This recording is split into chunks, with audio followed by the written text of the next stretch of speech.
Abre tu Biblia en Romanos capítulo 8, por favor. Romanos capítulo 8.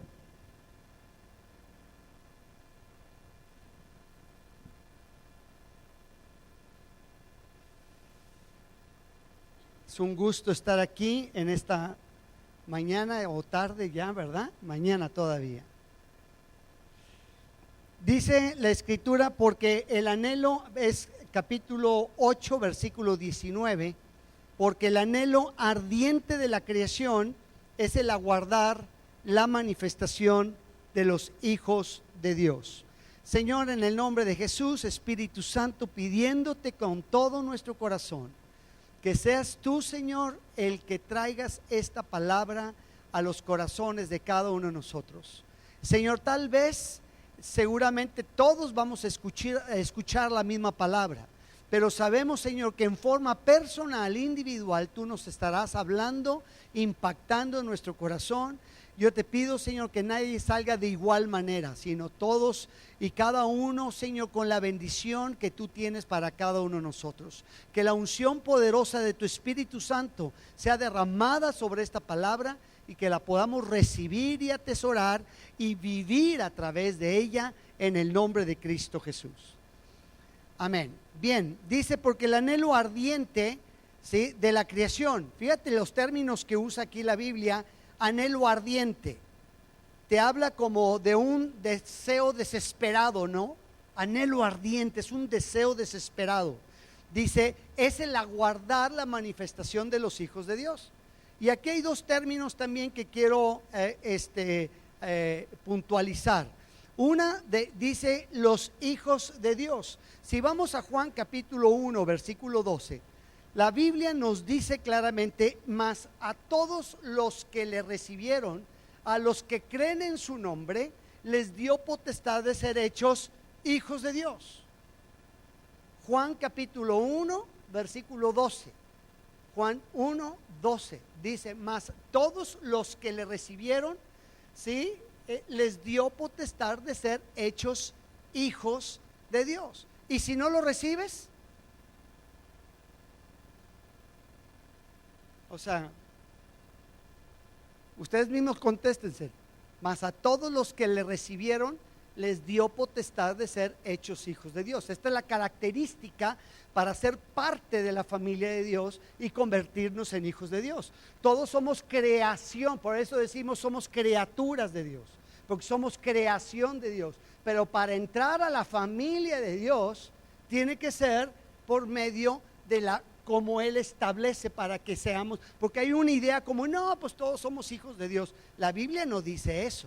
La Biblia dice con mucha puntualidad, con mucha claridad, mas a todos los que le recibieron, porque hay muchas personas que lo resisten, hay muchas personas que lo rechazan, hay muchas personas que lo ignoran, ¿sí? Si tú no has recibido a Cristo, no tienes la capacidad, ¿sí?, o las características para ser considerado un hijo de Dios. Entonces, cuando ahora que Pablo nos habla, porque Pablo escribió la epístola de los Romanos, cuando Pablo nos dice aguardar la manifestación de los hijos de Dios, ¿a quién le está hablando? A los hijos de Dios. No le está hablando a todo mundo, le está hablando a los que hemos recibido, mas a todos los que le recibieron les dio la potestad de ser hechos hijos de Dios. Si tú has recibido a Cristo en tu corazón, entonces a ti se te ha dado la potestad de ser hecho hijo de Dios. Y entonces esta palabra de Romanos va dirigida a ti. ¿Sí? Una de las cosas que yo he aprendido a lo largo de mi vida cristiana es que toda la palabra está dirigida a mí. Cada vez que yo abro la Biblia y empiezo a leer, ¿sí?, me encuentro que es Dios hablándome a mí, no hablándole al vecino, no hablándole al pastor, me está hablando a mí. Y espero que tú también lo consideres de esa manera.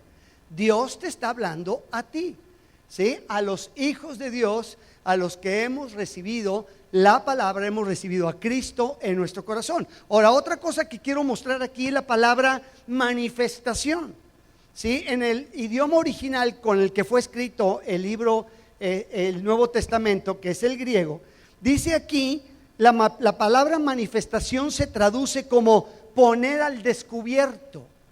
Significa revelar o descubrir. Entonces, eso es lo que significa la palabra manifestar. Está diciendo que los hijos de Dios se tienen que manifestar. Los hijos de Dios se tienen que poner al descubierto, se tienen que destapar. ¿Sí? Hubo un tiempo en la vida de Jesucristo. Jesucristo nace en Israel, en la ciudad de Belén. ¿Sí? Era hebreo, era Israel, su nación era Israel. Sus padres fueron José y María, ¿sí? Y se educó en una forma hebrea, como israelita.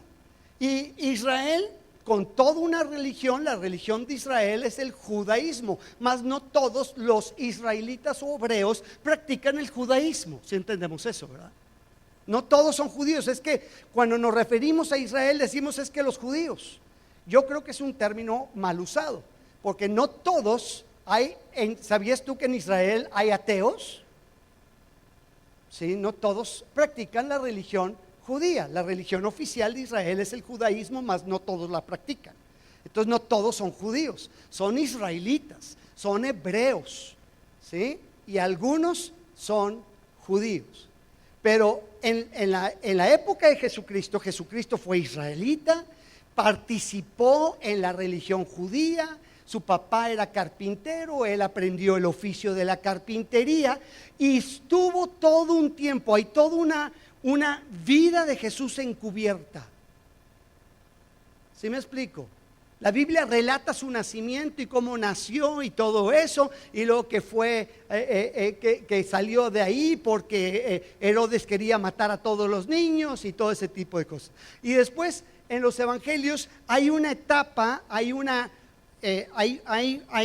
temporada en donde está encubierto totalmente Jesucristo. Pero llegó el cumplimiento de los tiempos, llegó el tiempo de su destape. Y el tiempo de su destape, la Biblia lo empieza a relatar ahí en Mateo capítulo 4, en Lucas capítulo 4, cuando Jesucristo va al río Jordán, y ahí por medio de Juan el Bautista, ¿sí? Él lo bautiza. E inmediatamente se oye una voz en el cielo que dice: este es mi hijo amado en quien tengo complacencia. O sea, Dios ya señala por una buena vez quién era el elegido, quién era el Cristo, quién era el enviado, el Mesías, quién era realmente el Hijo de Dios, ¿sí? Y viene en forma corporal de una paloma, viene el Espíritu Santo, y a partir de ahí empieza el ministerio público de Jesucristo. Viene un destape, llegó el tiempo de su manifestación, se puso, ¿sí?, a la luz del mundo. Lo primero que hizo el Espíritu Santo, lo lleva al desierto y se confronta con las tinieblas y con el príncipe de los aires que se llama el diablo. 40 días, 40 noches estuvo ahí Jesucristo, se confronta con él, derrota las tentaciones del diablo y él regresa en el poder del Espíritu Santo y empieza a viajar durante 3 años por toda la nación, de norte a sur, de este a oeste, entrando a todas las aldeas, a todas las ciudades, predicando el evangelio del reino, sanando enfermos, echando fuera demonios, multiplicando los panes, milagros tras milagros. Pero lo que él hacía era predicar el evangelio, y él decía: el reino de los cielos se ha acercado. Si Cristo había traído el reino de los cielos aquí a la tierra. Pero una vez más, volviendo a este punto central, llegó el tiempo de su manifestación, llegó el tiempo de su destape. Y ahorita la Biblia nos está enseñando que ya es el tiempo de destape de ¿quiénes? Sí, de los hijos de Dios. Di conmigo: yo soy el hijo de Dios. Si has recibido a Cristo en tu corazón, entonces tú eres un hijo de Dios. Y si tú no has recibido a Cristo en tu corazón, te invito a que lo hagas. Sí, porque no hay nada fuera de, o sea, no es nada autoritario, es cuestión de voluntades. Yo quiero rendir mi vida a Jesucristo. Bueno, entendiendo eso o habiendo dado inicio a esto, quiero que ahora me acompañes a Hechos capítulo 2, por favor.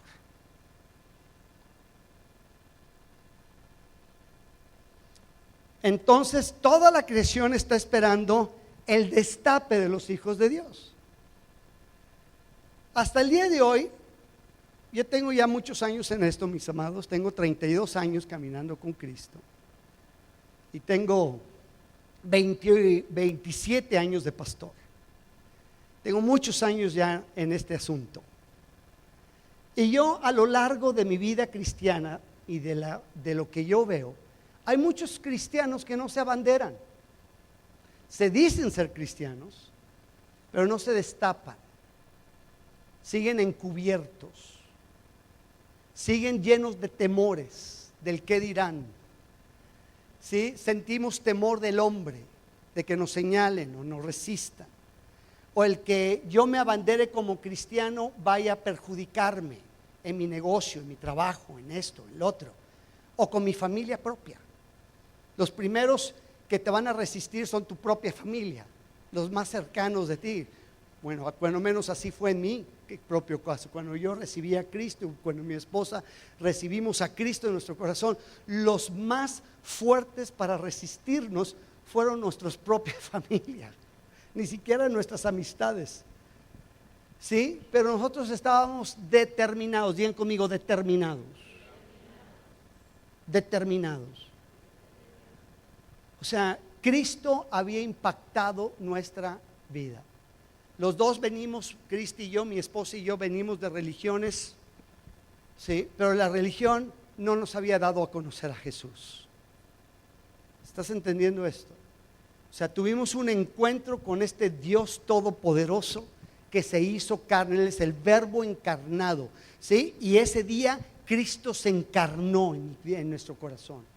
Así como nació, ¿sí? en el vientre de María, ¿sí? Por medio del Espíritu Santo, ese día, ¿sí? Jesús se encarnó y nació en nuestro corazón por el Espíritu Santo. Ese proceso tiene que suceder en cada individuo. Eso es lo que significa, y todos aquellos que lo recibieron. Ese es el término, eso es lo que significa. Significa Cristo encarnado. Dios mismo ha venido a morar aquí y me he convertido en el templo del Espíritu Santo. Cristo vive en mí. ¿Sí? No vive en cuatro paredes, vive en seres humanos. Somos el templo de Dios. Yo soy el templo, yo soy la iglesia de Jesucristo. Son todos los términos que el Evangelio me enseña. Y tenemos que entenderlo. ¿Sí? Entonces tiene que haber un destape. Y yo los quiero llevar, ¿sí? en este viaje a través de la palabra, para que podamos ver dos enfoques. Podamos ver primeramente el enfoque global de cómo funciona una congregación cristiana. ¿Sí? ¿Cuál fue la primera congregación cristiana que empezó aquí en la tierra? Y luego te quiero llevar a un enfoque personal, un enfoque global y un enfoque personal, de cuáles son las características de un verdadero cristiano, de una persona en la que Cristo ha sido encarnado en su vida, de una persona que es considerado hijo de Dios, que ha recibido realmente a Cristo en su corazón. Y dice aquí en Hechos capítulo 2 versículo 41, nada más para que entiendan el contexto. Jesucristo, antes de sufrir la pasión que pasó, bueno, o más bien dicho, después de que sucedió todo, que Él fue a la cruz, fue crucificado, resucitó al tercer día y luego se apareció durante 40 días con los discípulos, enseñándoles las cosas del reino de Dios. Entonces los discípulos, ¿sí? entraron en un curso intensivo con el Cristo resucitado. Cristo resucitó de los muertos. Imagínate, 40 días estuvo Jesucristo después de que resucitó de los muertos con sus discípulos enseñándoles todas las cosas. Y luego fueron ya al monte y ahí ascendió en presencia de todos los discípulos y todos lo vieron, todos lo vieron. Pero antes de ascender al cielo, Jesucristo les da instrucciones a sus discípulos y les dice que no quería que se fueran de Jerusalén hasta que fueran investidos de poder desde lo alto, a que viniera el Espíritu Santo. ¿Qué significaba eso? Yo me imagino que los discípulos no lo sabían. Simplemente ellos recibieron esta instrucción de Jesús. Jesucristo en vista de ellos ascendió, se ocultó en unas nubes, ¿sí? Y ellos regresaron a Jerusalén, ¿sí? Y estuvieron ahí 50 días esperando a que viniera lo que Jesucristo les había dicho que iba a venir, el Espíritu Santo. ¿Cómo iba a ser? No saben. ¿Qué iba a suceder? Tampoco lo saben. Simplemente obedecieron a Jesús. Y en el día del Pentecostés, que era una fiesta judía muy importante, estaban todos reunidos en lo que llamamos comúnmente en el léxico cristiano en el aposento alto. Estaban ahí en ese aposento y dice, de repente, como un viento recio, vino el Espíritu Santo y se posaron lenguas de fuego sobre cada uno de ellos y todos empezaron a hablar en lenguas. Quiero hacer notar que no solamente estaban los 11 apóstoles, porque ya Judas había ahorcado. No solamente estaban los 11 apóstoles, sino había 120 personas reunidas que siguieron a Jesús, no nomás los apóstoles. Y en esas 120 personas, ¿sí?, cayó el Espíritu Santo, fueron llenos del Espíritu Santo. Por eso el curso que les están promocionando y lo están promoviendo es indispensable que lo tomes, mi amado. Sí, es parte vital de tu vida espiritual. Sí, el curso del Espíritu Santo y que tengas la llenura del Espíritu Santo. Total, llegó el Espíritu Santo, ¿sí? Y dice que hubo tal estruendo que ese estruendo llegó a oídos y al conocimiento de muchas gentes que estaban alrededor y vieron lo que estaba sucediendo, ¿sí? Y el apóstol Pedro tomó eso como plataforma para dar su primer mensaje o su primera predicación o conferencia cristiana o sermón, como le quieras llamar, ¿sí? Pero da su primera predicación y habla con tal unción que había pasado minutos antes, había recibido el bautismo del Espíritu Santo, había recibido la llenura. Entonces se levanta con tal denuedo y la predicación de Pedro fue Cristo. El evangelio es Cristo, ¿sí? Todo el evangelio es Jesucristo. Por eso cuando dice recibieron la palabra, es porque están recibiendo a Cristo, porque el evangelio es Cristo. Él es el verbo encarnado, el Dios que se hizo carne. Él es la expresión de Dios. ¿Sí? Dios habla con su palabra y esa palabra es Jesús. Él es la expresión de Dios. ¿Entendemos esto? ¿Sí? Entonces Pedro se levanta, empieza a predicar el evangelio y ahí en ese momento se forma la primera congregación cristiana sobre la faz de la tierra. Aquí ya encajamos en este contexto. Veamos aquí capítulo 2, versículo 41. Capítulo 2, versículo 41 dice, así que los que recibieron su palabra, digan conmigo, recibieron su palabra. ¿Qué pasó con esta gente? ¿Qué les pasó? Recibieron la palabra. Recibieron y lo que dice, fueron bautizados. El concepto del bautismo es un concepto de pertenencia. Es un concepto de ser añadido a una familia, porque el concepto que la Biblia dice es que ya no solamente somos criaturas de Dios, ahora somos, ¿qué? Hijos. Di conmigo, hijos. ¿Quién eres tú? Un hijo de Dios. ¿Sí? Un hijo de Dios. Entonces dice, los que recibieron su palabra, o sea, recibieron a Cristo, fueron bautizados y se añadieron aquel día, ¿cuántas personas? Imagínate una iglesia de un guamazo, 3,000 gentes. Una sola prédica. A mí me encantaría predicar una sola vez y que 3,000 almas se conviertan a Cristo. Ahora, chequen lo que está pasando. Está pasando algo extraordinario. Está pasando algo dramático. Acababan, hacía 50 días, acababan de crucificar a Jesucristo.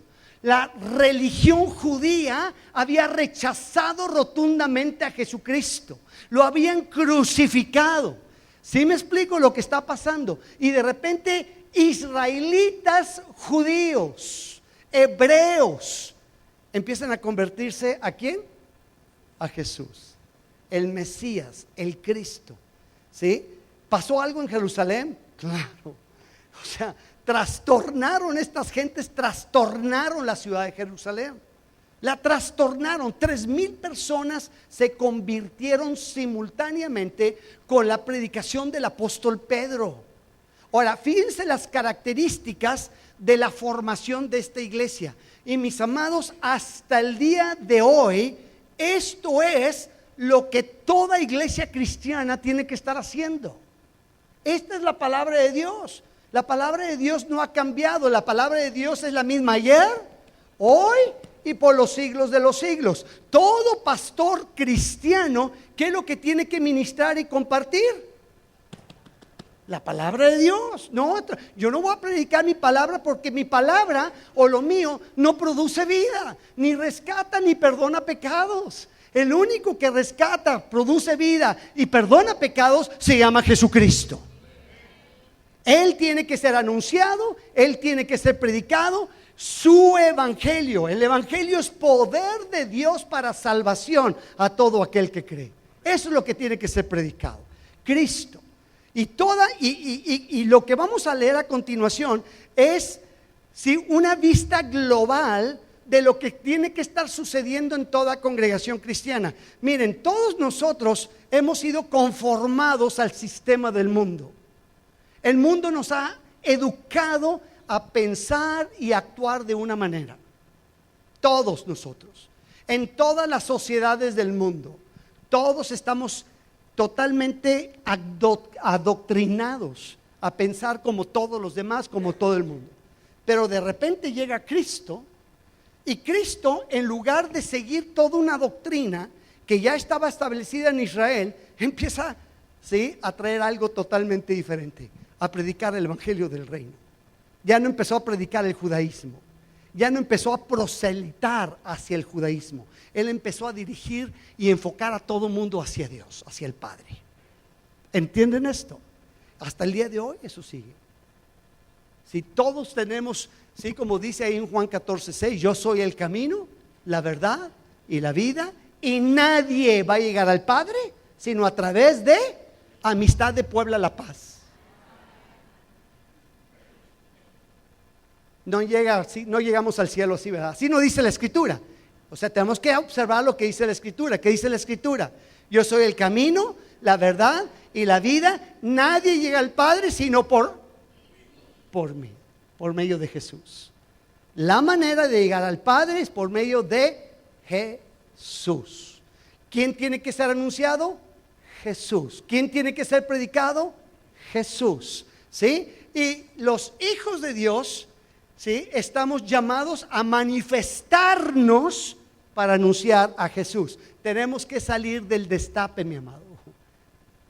¿Sí me explico? Estamos llenos de temores y llenos de prejuicios y le tenemos al hombre. Y cuidado, no le digas nada a mi mamá porque pobrecita, ¿sí?, es la religión que me predicó. O sea, no estamos siguiendo religión, estamos siguiendo a Cristo.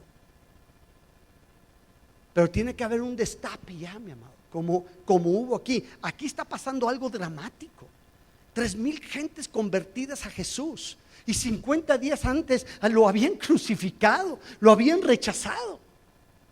Y está pasando algo extraordinario. Pero fíjate las características de la primera congregación cristiana. Dice versículo 42: y perseveraban en la doctrina de los apóstoles, en la comunión unos con otros, en el partimiento del pan y en las oraciones. 4 cosas. Perseveraban. Digan conmigo, perseverar. Hay que perseverar en las 4 cosas. ¿Sí me explico? Eso significa que perseverar, que es continuo y constante. No es de que hoy vengo el domingo y el domingo próximo no me da la gana y vengo aquí o sea, no se establece. Eso no es perseverar. Esta gente perseveró. ¿En qué perseveró?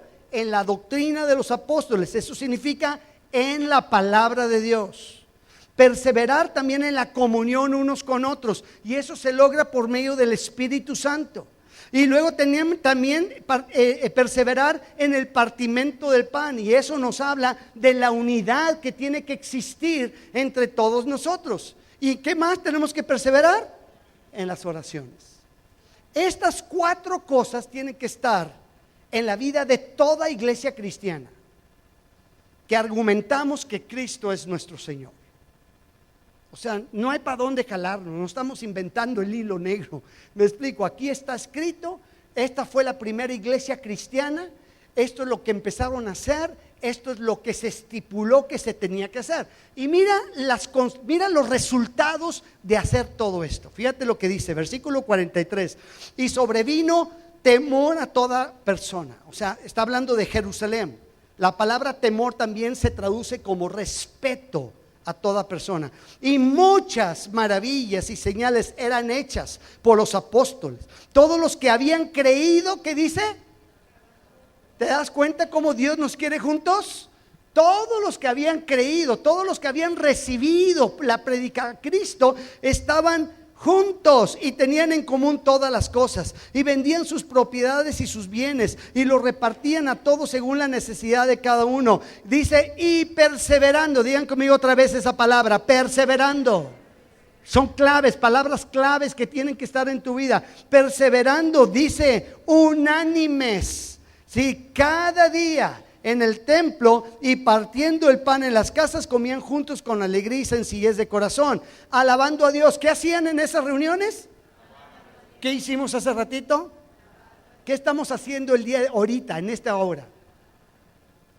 La predicación de la palabra alaba a Dios. Cristo está siendo predicado ahorita. Cristo está siendo anunciado ahorita. Y eso alaba a Dios. Estamos alabando a Dios. Dice, y teniendo favor con todo el pueblo. Y el Señor añadía cada día a la iglesia los que habían de ser salvos. ¿Quién es el que añade a la iglesia? El Señor, mi amor. El Señor. Pero también aquí hay otra cosa que me llama la atención. Dice, teniendo favor con todo el pueblo. ¿Cómo hacemos para tener favor con todo el pueblo? Es todo un rollo eso. No a todo el mundo le caemos bien. Es todo un rollo. Bueno, este es el enfoque global de cómo se constituye una congregación cristiana. Tenemos que perseverar en la doctrina, en la comunión, en el partimiento de pan, que es la unidad de todos, y en las oraciones. Eso tiene que existir en la vida de toda congregación. Ahora vamos a ver el enfoque personal, el enfoque individual. Quiero que vayas conmigo a Romanos capítulo 12.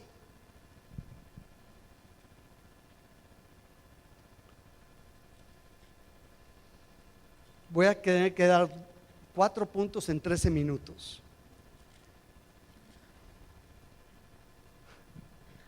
Número 1, rapidísimo. Número 1, dice aquí el apóstol Pablo. ¿Quién escribió esta epístola? Digan conmigo, Pablo. Dice, así que hermanos, os ruego por las misericordias de Dios que presentéis vuestros cuerpos en sacrificio vivo, santo, agradable a Dios, que es vuestro culto racional. Wow, aquí hay varias cosas importantes que tenemos que analizar. Aquí hay varias cosas importantes que tenemos que meditar. En primer lugar, Pablo empieza con una súplica. Por favor, hermano, toma nota. O sea, si lo parafraseamos, nos está diciendo, pon atención, esto es muy importante que hagas. Sí, te lo ruego, esto no es un juego, no estamos jugando a la iglesita, no es de que si quieras o no quieras, te lo ruego, por favor, que te caiga el 20. Bueno, yo así lo traduzco para mí. Me explico, yo lo estoy traduciendo para mí, yo nomás te lo estoy compartiendo. Sí, lo que te lo ruego significa para mí. Me está instando, me está llamando la atención, y me está llamando la atención de decir, Sergio, esto es sumamente importante para tu vida. Esto es importante para tu vida. ¿Sí? Dice que presenté por las misericordias de Dios, que presentéis vuestro cuerpo vivo, nuestro cuerpo en sacrificio vivo. Eso, O sea, eso de presentar nuestro cuerpo en sacrificio vivo, para Dios es santo y agradable a Dios, que es vuestro culto racional. La palabra culto significa adoración. ¿Sí? Es adoración, ¿qué cosa? Racional. Está hablando la mente. Lo adoro a Jesús porque sé quién es Jesús. Porque sé lo que hizo Jesús. Porque sé lo que Jesús ha hecho en mi vida. Por eso lo adoro. Porque ya lo entendí. Es racional. No es algo irracional, no es algo que estoy siguiendo nomás por fanatismo. No. Sé lo que sé quién es Jesús y por qué adoro a Jesús. Culto racional, ¿sí? Y luego también el otro concepto que quiero presentar aquí, dice que presentéis vuestros cuerpos en sacrificio vivo. Este concepto de sacrificio vivo es un término también muy antiguo y muy importante que el apóstol Pablo usa, porque se lo está compartiendo a los hebreos que estaban en Roma. Y cuando se los comparte a los hebreos que estaban en Roma, Pablo entiende que esta gente entiende el concepto de sacrificio. En la antigüedad, Dios instituye a través de Moisés todo el sistema de sacrificios. Hace el tabernáculo, ¿sí? Que es el atrio, y luego un lugar santo, y luego un lugar santísimo, e instruye a Moisés a hacer todo un tabernáculo de tiendas, ¿sí? Y en el atrio estaba un altar de bronce en donde el sacerdote hebreo, ¿sí?, recibía los corderos del pueblo para sacrificio. Instituye todo un concepto de sacrificios. ¿Por qué? ¿Qué era lo que Dios quería enseñar? Algo tenía Dios entre manos. Dios quería instruir y enseñarle al pueblo de Israel que para que haya perdón de pecados tiene que haber una muerte, tiene que haber un sacrificio. Si no, no hay perdón de pecados. No hay perdón de pecados porque vengo todos los domingos a la iglesia, mi amado. No hay perdón de pecados porque hago la obra buena del día y cruzo a una viejita a la calle y ya me siento, ay, qué bueno soy. Si ya hice la obra buena del día. O sea, ahí no hay perdón de pecados. Y Dios lo instituye con todo el pueblo hebreo. ¿Qué tenía que hacer cada jefe de familia de las familias hebreas? Cada año tenía que ir y comprar un cordero macho de cierta edad, sin mancha. Esto te está hablando de Cristo. ¿Sí me explico? Jesús era el cordero sin mancha. Sin mancha significa sin ningún defecto. Cristo no tenía defectos. Cristo nació sin pecado. ¿Estás entendiendo lo que significa esto? Y cada año el jefe de familia compraba el cordero, se lo llevaba al sacerdote para la expiación de sus pecados por un año. Y año con año lo tenía que hacer.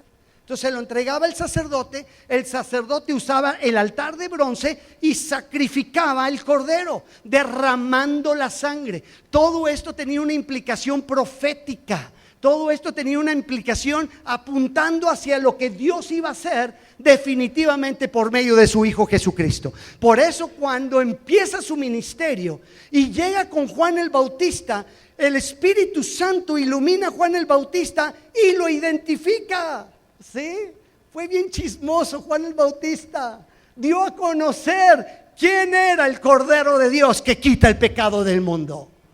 ¿Sí me explico? Cristo fue el Cordero que Dios mandó a la tierra para expiar a la humanidad de sus pecados. Cristo tuvo que ser sacrificado. Cristo tuvo que morir. ¿Sí me explico? Por eso es tan importante que lo recibas. Porque si tú no recibes a Cristo, ¿sí?, Cristo en ti limpia tu pecado.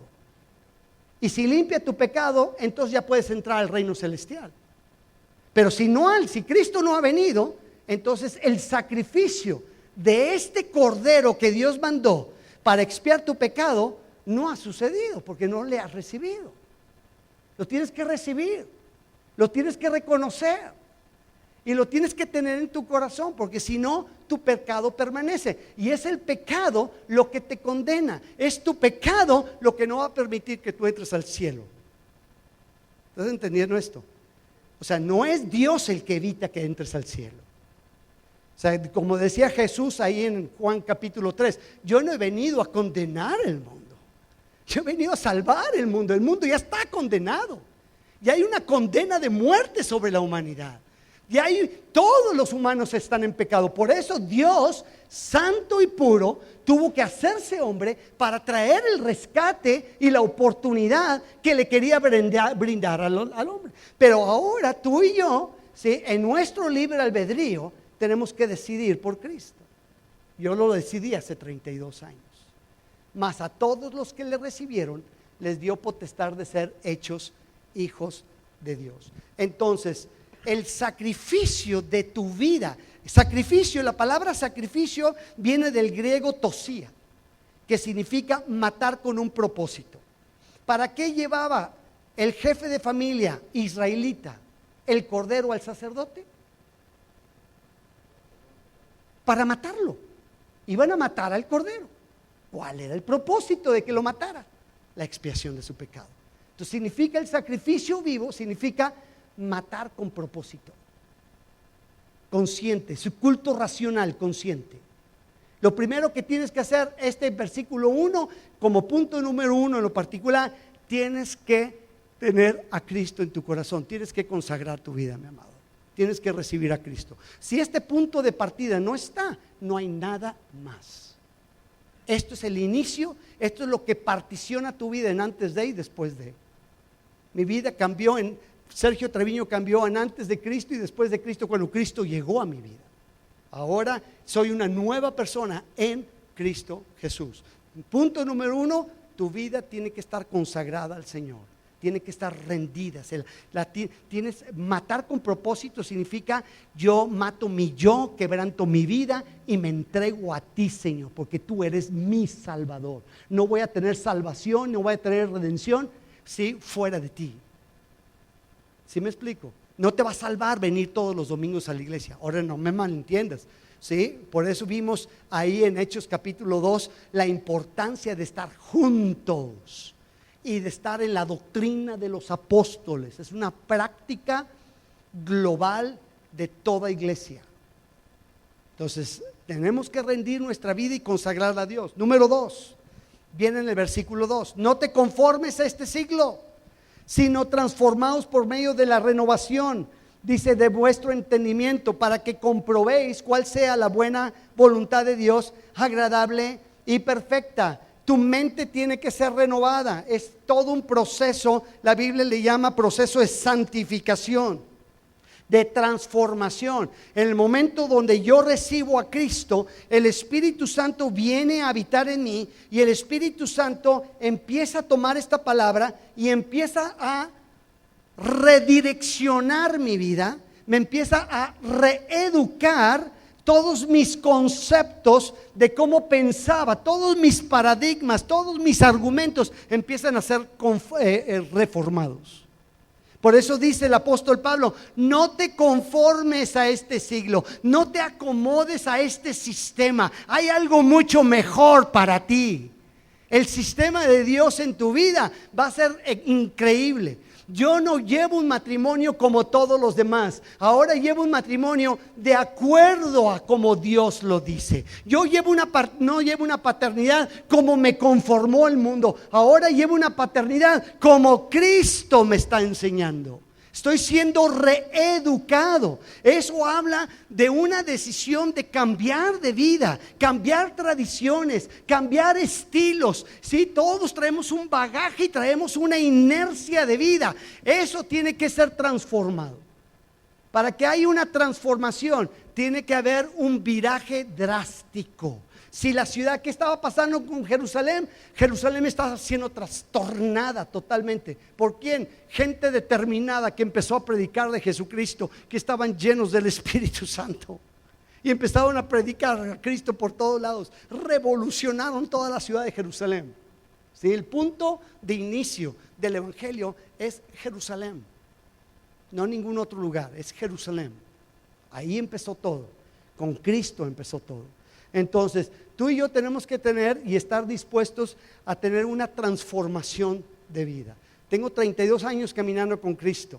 Y estos 32 años que el Espíritu Santo ha tomado la palabra y me ha metido como en una lavadora, rompiendo todos mis esquemas, todos mis paradigmas, la forma como yo veía la vida, la forma como, ¿por qué yo la veía? Porque yo había sido conformado como todos los demás. Yo creía en Dios como todos los demás. Yo seguía siendo un ateo, yo seguía haciendo lo que sea, hasta que Cristo llegó en mi vida y empezó a remodelar mi vida, la empezó a reeducar y a cambiar para su gloria y honra. Y es algo extraordinario, mi amado. Nunca más vuelvo a cambiar esto. No hay nada en la vida, ¿sí?, que sea más valioso con la obra del Espíritu Santo, con lo que la salvación que Cristo ha traído en mi vida, el perdón de mis pecados y la obra maravillosa del Espíritu Santo en mi vida. ¿Estás entendiendo esto?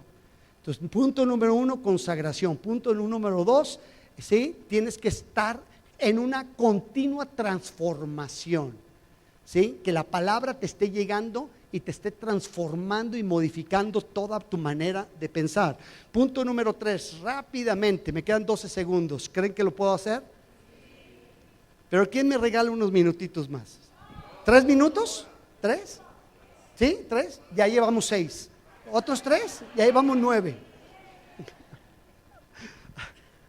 Rapidísimo, para poder terminar. Lo voy a leer de corrido. El tercer punto viene descrito del versículo 3 al versículo 8. Del versículo 3 es el tercer punto que les voy a dar.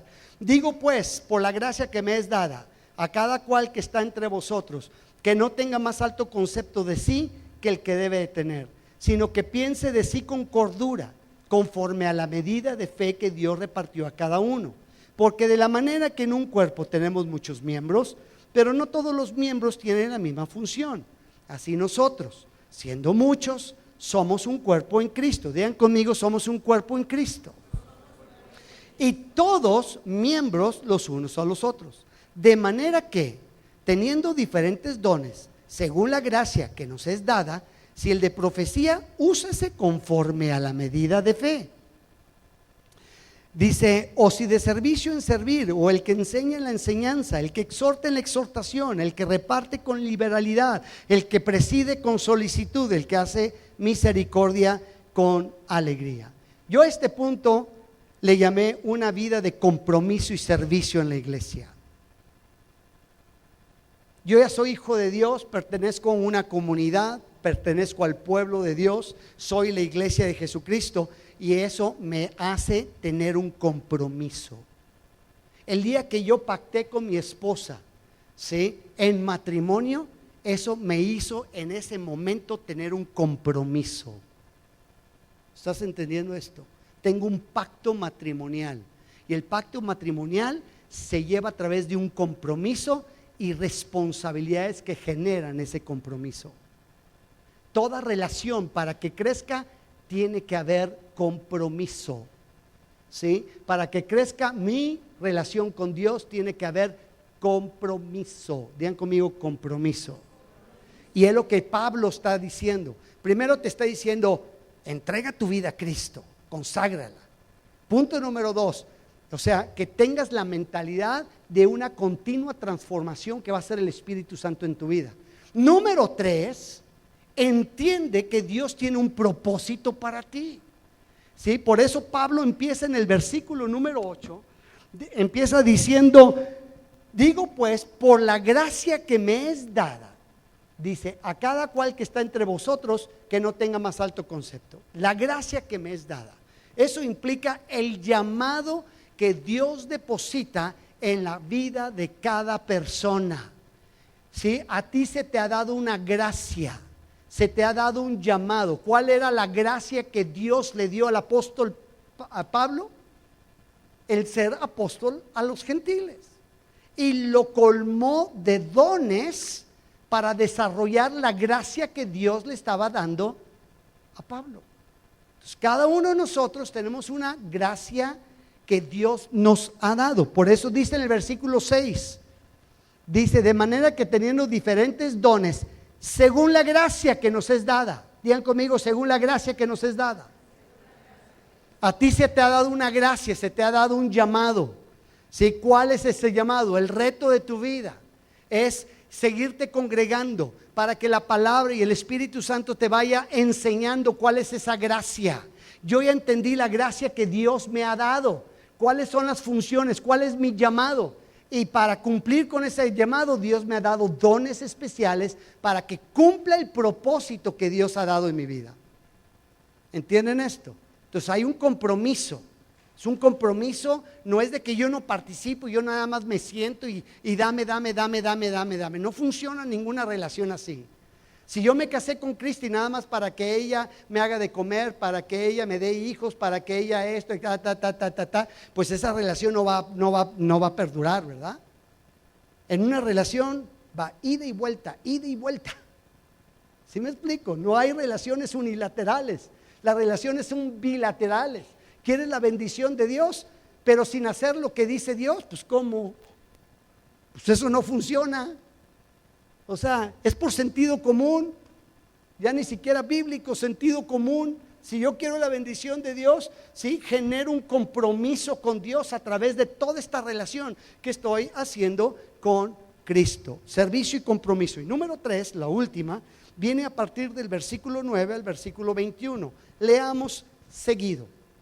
Dice, el amor sea sin fingimiento, aborrecer lo malo, seguir lo bueno, amaos los unos a los otros con amor fraternal, en cuanto a honra, prefiriéndonos los unos a los otros, en lo que requiere diligencia, no perezosos, fervientes en espíritu, sirviendo al Señor. Digan conmigo, sirviendo al Señor. Dice, gozosos en la esperanza, sufridos en la tribulación, constantes en la oración. Sí, compartiendo para las necesidades de los santos, practicando la hospitalidad, bendecid a los que os persiguen, bendecid y no maldigáis. Digan conmigo en todos en voz alta, está en chino. No, díganlo, está en chino. Tú y yo, ¿a poco no está en chino una vida así? Está grueso. El estándar es demasiado alto. O sea, tú y yo nunca vamos a poder desarrollar una vida así. Está fuera de nuestro alcance, mi amado. ¿Sí? La diferencia es que sí se puede cuando Cristo está en tu vida. Porque el reino de Dios ha entrado en tu vida. Y el Espíritu Santo te da la capacidad para ser diferente y vivir este tipo de vida. Por eso hay un contraste. ¿Sí? Si no hay un contraste, si tu vida, tu matrimonio no es diferente y sigue siendo igual que todos los demás, si tu paternidad no es diferente y sigue siendo igual, si la forma de hacer negocios no es diferente y sigue siendo igual, sigues siendo igual y sigues conformado al mundo, es porque esto no te ha llegado. No hay forma que un cristiano, que se diga cristiano, pueda vivir este tipo de vida. No hay, no existe. Sería una fantasía. Es una utopía pensarlo así, ¿sí? Pero Cristo en mí, ¿sí? Es el que ha dado la victoria. Cristo en sí es la gracia, es lo que Pablo dice, la gracia que me ha sido dada. Esto viene de parte de Dios, es la capacitación y los dones que Dios te da para poder desarrollar esta vida. Y esta vida es la que impacta el mundo. Es lo que hace trastornar el mundo. Esta vida fue lo que hizo trastornar a todo Jerusalén. Por eso tiene que haber un destape de hijos de Dios auténticos, no de la secreta. No de la secreta. ¿Eres o no eres? O me pongo la camiseta bien puesta o no me la pongo. ¿Sí? O voy a hablar abiertamente quién soy o voy a seguir encubierto. O soy o no soy, mi amado. O sea, gente de verdad, gente honesta, gente que se abandera, gente que proclama su fe y que por Cristo, como los primeros 3,000 gentes que estaban ahí en Jerusalén, judíos que habían recibido a Cristo y sus vidas fueron totalmente transformadas. Continuamos, versículo 15, gozaos con los que se gozan, llorad con los que lloran, unánimes entre vosotros, no altivos, sino asociándonos con los humildes, no seáis sabios en vuestra propia opinión, no paguéis, O sea, ahí donde no seas sabio en tu propia opinión, ¿no crees que Dios sabe un poquito más que tú? Sería bueno pensarlo así, ¿no? O tu camino y tu forma de tomar decisiones y el camino que has elegido es mejor que el que Dios te ofrece. Ya todos se quedaron callados así. ¿Sí me explico? El ver esto y analizarlo, no seas sabio en tu propia opinión. No creas que te lo sabes de todo a todo, mi amado. No creas que tú tienes toda la verdad y todo el destino. Hay un creador que lo ve todo y que lo sabe todo. ¿No crees que lo que Él está escogiendo para ti te va a llevar por mejores caminos? Sí, como 4 personas está bien de acuerdo. Bendito Dios. Bueno, ya íbamos de gane. Ya van 4 personas. Dice, no sea sabio en vuestra propia opinión, no paguéis a nadie mal por mal, procurad lo bueno de todos los hombres. Dice, procurad lo bueno delante de todos los hombres. Si es posible, en cuanto dependa de vosotros, estad en paz con todos los hombres. No os venguéis vosotros mismos, amados míos, sino dejad lugar a la ira de Dios, porque está escrito, mía es la venganza, yo pagaré, dice el Señor. Y termina en el versículo 21 diciendo, no seas vencido de lo malo, sino vence con el bien el mal. Sí. Vamos a ponernos de pie, mi amado.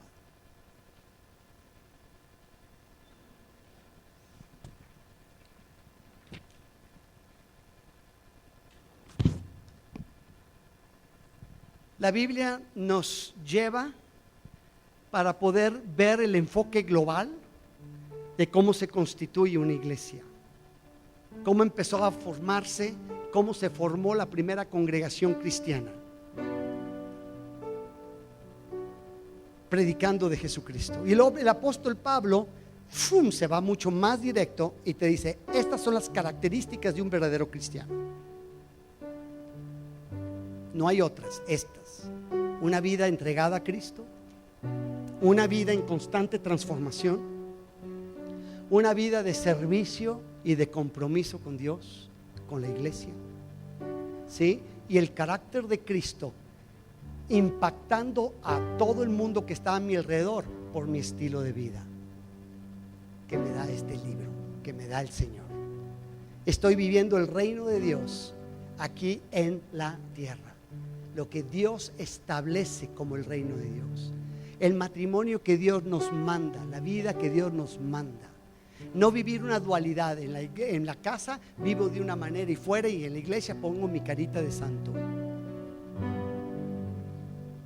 Habla de ser un solo tiro, derechos, sin tapujos, sin hipocresía, sin máscaras.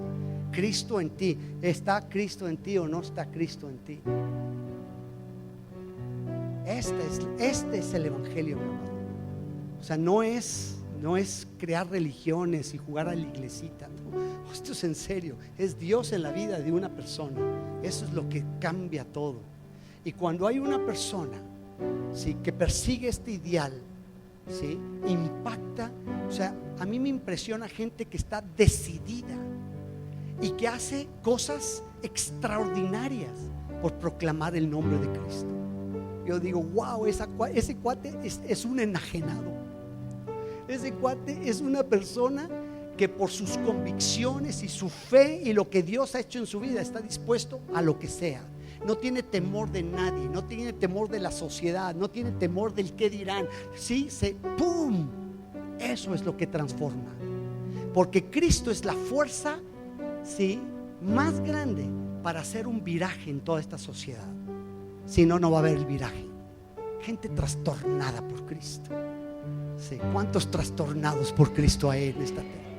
Sí. Y si no, mi amado, te invito a que entres a esta vida extraordinaria. ¿Sí? Pon tu mano derecha en tu corazón. Señor, en el nombre de Jesús, Señor, yo oro por cada persona que está aquí, mis hermanos, mis hermanas, en el nombre de Cristo. A la luz de la palabra, ¿sí?, a lo que el día de hoy el Espíritu Santo ha hablado a tu corazón. ¿Por qué no le dices a Dios sí? Y abres tu corazón, dile al Señor en voz alta, di: Señor, ven a mi vida. Yo creo en ti, Yo creo que tú eres el Verbo encarnado, el Dios que se hizo carne. Señor, yo te pido en esta hora que tú te hagas carne en mi corazón, que tú nazcas en mi vida, Señor. Yo te abro la puerta de mi corazón, en sacrificio vivo te la rindo mi vida, para que, Señor, mi vida te pueda adorar y te pueda bendecir en el nombre de Jesús. Y que la gracia del Espíritu Santo siga siendo derramada sobre mi vida, Señor, para seguir caminando, Señor, de acuerdo a lo que tú nos enseñas, Señor, y las bendiciones que tú quieres, Señor, darnos a cada uno de nosotros. Yo declaro en esta hora abiertamente y públicamente que tú, Jesucristo, eres el Salvador de mi vida y el Señor de mi vida, y te proclamaré a los cuatro vientos en el nombre que está sobre todo nombre, en el nombre de Cristo Jesús. Amén, amén y amén.